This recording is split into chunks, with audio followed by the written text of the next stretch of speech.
Hello दोस्तों, स्वागत है आपका मेरे चैनल पर। उम्मीद करती हूँ कि आपको मेरी वीडियोस अच्छी लग रही होगी। तो आज हॉस्पिटल में एक बहुत ही सीरियस गोट केस आया था। सांस लेने में दिक्कत थी, नाक से कफ बह रहा था, पिछला पैर सपोर्ट नहीं कर रहा था।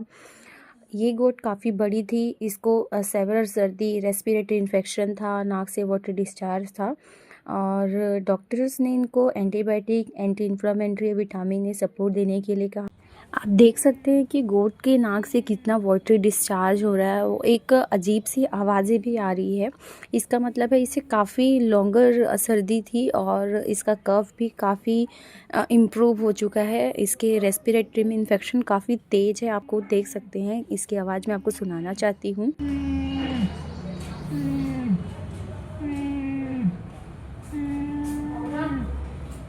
प्लस उसको एक कैफ्लॉन पाउडर भी रिकमेंड किया और रूमेक ईएस पाउडर भी लिखा। कैफ्लॉन पाउडर क्या करता है? कैफ्लॉन पाउडर जो है वो एक एंटीबायोटिक, रेस्पिरेटरी, बैक्टीरियल इन्फेक्शन के लिए होता है।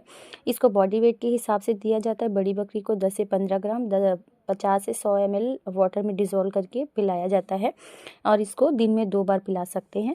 रूमेक ईएस पाउडर जो होता है उसको भी सेम क्वांटिटी 10 से 15 ग्राम और छोटी बकरी को 5 से 7 ग्राम 50 से 100 ml पानी में हल्का गर्म करके पिलाया जाता है। दिन में 2 बार पिलाना है। अगर उसको खाना कम खा रही है, वीकनेस है और इंडाइजेशन है तो वो 3 से 4 दिनों में ये काफ़ी अच्छा रिजल्ट देता है। Thanks for watching. ऐसी वीडियोस के लिए मुझे फॉलो करें।